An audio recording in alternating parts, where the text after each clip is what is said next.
But this is a great kickoff to this conference. Michael, to you and your team, and congratulations to you for pulling together this great group of businessmen and businesswomen. Before I introduce my friend Doyle Mitchell, who is somewhere, I hope very nearby, to give the welcome, I just want to acknowledge a couple of folks. Daryl Gorman, a friend from many years, a city official who is head of labor relations and collective bargaining for the city. I want to acknowledge him. Also, I know we have some of our federal regulators here. Coming from a telecommunications industry background, I've learned to love regulators. They are lovable. And Andrew Moss, and I know Bob Mooney, my friend from FDIC. I saw them earlier. I hope they're able to still be here. Bob, I'm talking nicely about you, and you're not even listening. But very glad to see you both. But it's my particular honor to introduce to you a special friend, and that is Consul General the Honorable Paulette Zonical, who is the Consul General to the United States from the Commonwealth of the Bahamas. So please stand and be recognized, Paulette.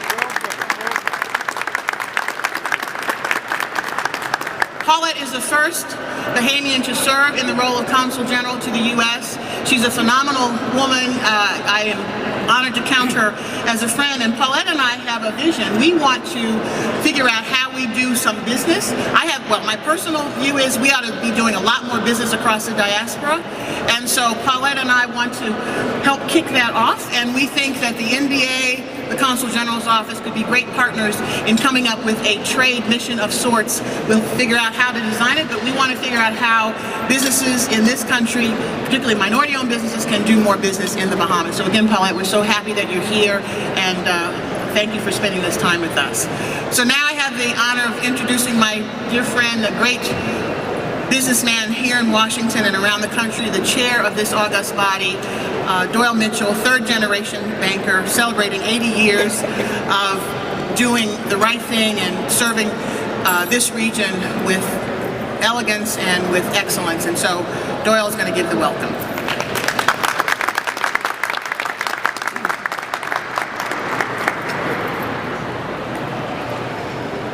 Thank you, Marie. Marie has just been a champion for small and minority business for as long as I've known you, and I don't know exactly how long that's been, but it goes back to Bell Atlantic, I think on H Street, a long time ago. And her work at the SBA has been fantastic, and in fact, as a bank that was not doing SBA loans, who had gotten out of that market, she was pretty much, in her Eugene, pretty much the two reasons why we came back into doing SBA loans. But first of all, welcome to Washington, everyone. Welcome to Washington, everyone.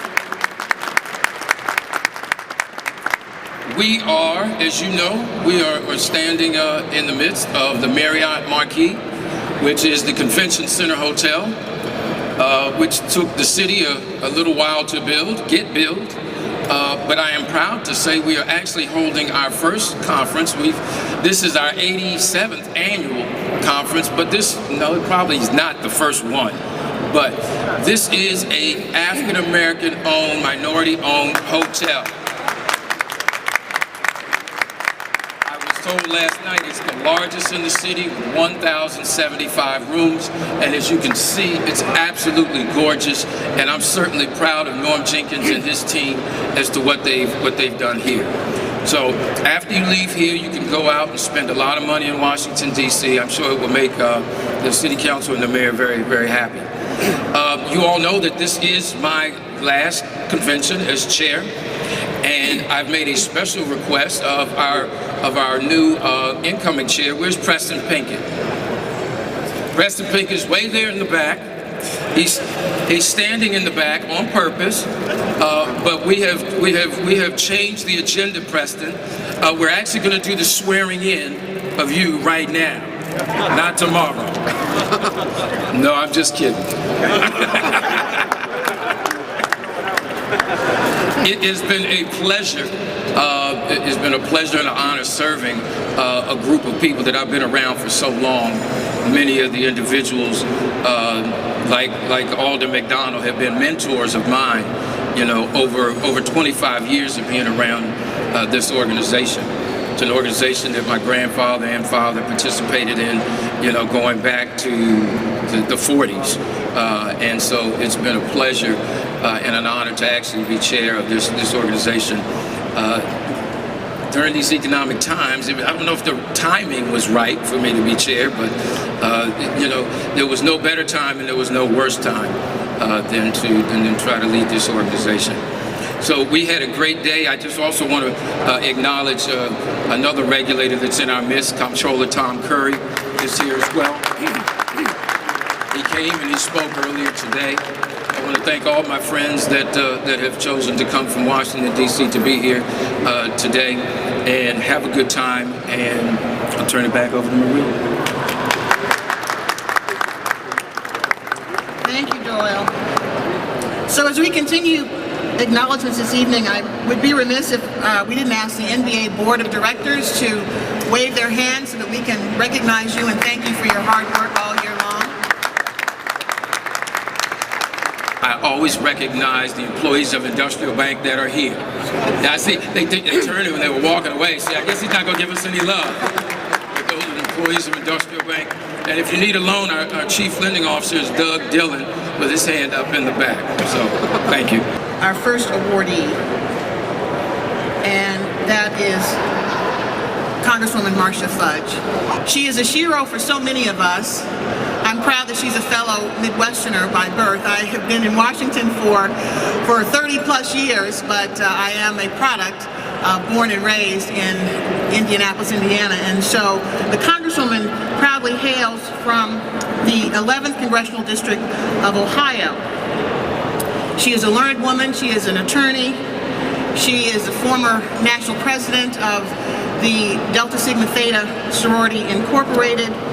And she has a long record of legislative service and civic service, and we're just proud that she's here and delighted to honor her. And we're grateful that after a long and very successful CBC weekend that she's standing and smiling and had the energy to come and be with us tonight. Welcome, Congresswoman.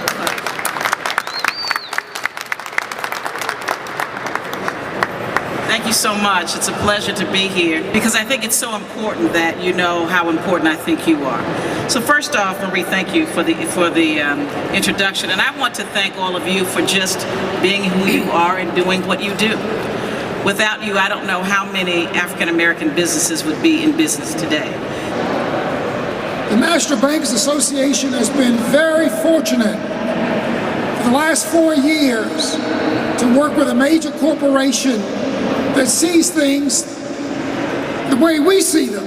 We are fortunate to have Bobby Thompson, who is head of U.S. Government Relations for Visa, and he's going to have a few words with you now. Bobby, please come up to the microphone. Where are you? So I'll be very brief, other than just to say thank you for all that you do, for being part of the National Bankers Association. We at Visa really deeply appreciate all that and look forward to the continued work ahead. On behalf of the NBA, minority and women-owned banks across the country, I'm honored to provide the award to Congressman Hinojosa. In his chair right now is Fernando Ruiz, and he will accept this. So thank you very much. Thank you for all the work you're doing, Congressman Hinojosa, and I'm sure you'll